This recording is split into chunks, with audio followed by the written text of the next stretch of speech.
So in terms of board games, you guys know, if you've been following my channel for any amount of time, you know that I love dungeon crawling board games. This idea of assembling a party or a character, going into that dungeon, fighting minions, exploration, grabbing the loot, leveling up, fighting a boss monster. I would say 80% of the games that I own have this, or maybe 70, have this type of focus. And certainly it's the influence of role-playing games. I love Dungeons and Dragons. I love AD&D. That's been an influence in my gaming life. So we have that filtering in. And of course, the exploration and the miniatures and the dice, that comes from the role-playing, the wargaming perspective on there. Battletech, X-Wing miniatures, Warhammer 40,000, and all that. But I have to wonder what the next generation is going to be. That's the question I'm going to ask in this podcast, and that's the question I'm curious to see your feedback on there. So in terms of a dungeon crawl or a fantasy crawl type game, I believe the Holy Grail has always been, and I won't say we've obtained it yet, or maybe we have. Maybe board gaming has gone as far as it's going to go. But in my mind, the Holy Grail has always been to have an RPG experience, a classic D&D experience, without the Dungeon Master. And we don't have to prepare anything. We don't have to roll up a campaign. We can all just kind of play and have that experience, that 8-hour experience in a 2-hour package. If we look at Hero Quest, let's say that's the first generation, Hero Quest. Some might say Magic Realm, but commercially and kind of out there, Hero Quest. We've got exploration. We've got some minor leveling up. We've got some minor treasure. But we still need an overlord. You've got Zargon in there. You've got the adventure book. It's a one versus many type game. Some would say Hero Quest was very simplistic. But if we look at the core components of an RPG to a board game, they're there. So then we move along. Second generation would be something like Descent, first edition. Or we start to move into a little bit further down the road, the Dungeons and Dragons adventure system games, where it randomly generates a dungeon. You have some leveling up aspects. You have some monsters. You have a lot of familiar things. Some of these systems are really good. Some of these systems, it's opinion, not so good on there. The second generation, in my opinion, for these games is replacing the overlord, replacing the game master, the dungeon master, whatever we're going to call it, with some sort of dedicated AI. And it could be something as fairly sophisticated as Dark Souls, fighting the bosses. It's pretty slick on there. It's streamlined. It could be something as simplistic, and I mean this in a good way in that it works, as the D&D adventure systems. Spawn a monster. The card says either move up or attack with this ability on there and resolve it. But essentially, the game is playing against the people, against the party, against the adventurers. And that was a big tipping point. So now we get to the third generation.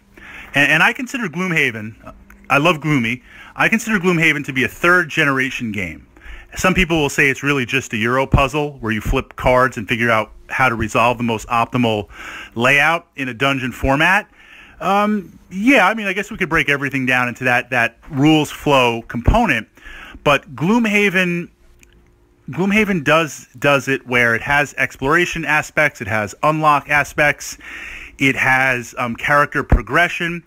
There is a story behind there. There's a lot of replayability, a lot of branching off, all controlled by, and I mean this in a good way, a simplistic but very, very slick adjustable AI system on there. It really is well done. And I have to say, on a side note, no spoilers, still working my way through Gloomy, I think that's all time the best value for any game out there, in my mind, has to be Gloomhaven.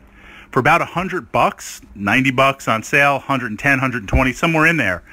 The amount of components, the amount of replayability, the amount of scalability, the amount of solo play, group play, everything.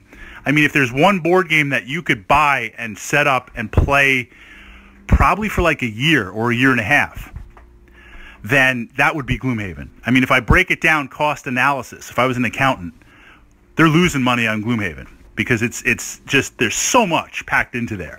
It's like a big box, but it's actually packed with tons and tons and tons of stuff. Very interesting concept. But Gloomhaven, in my mind, is that third generation in that it's a dungeon crawl experience. It's AI automated, so we've got the first and second generation, but it is so sophisticated. There's a lot to track. There's a lot going on. There's a lot of setup. And I love Gloomy. This is not a criticism. But I have to ask, are things a little bit too complex, a little bit too bloated on there, a little bit too like, hey, for everything I'm putting into Gloomhaven, even with the organizer setting up and breaking down, with a little bit more, I could be playing D&D from that perspective on there. This now leads us to the fourth generation.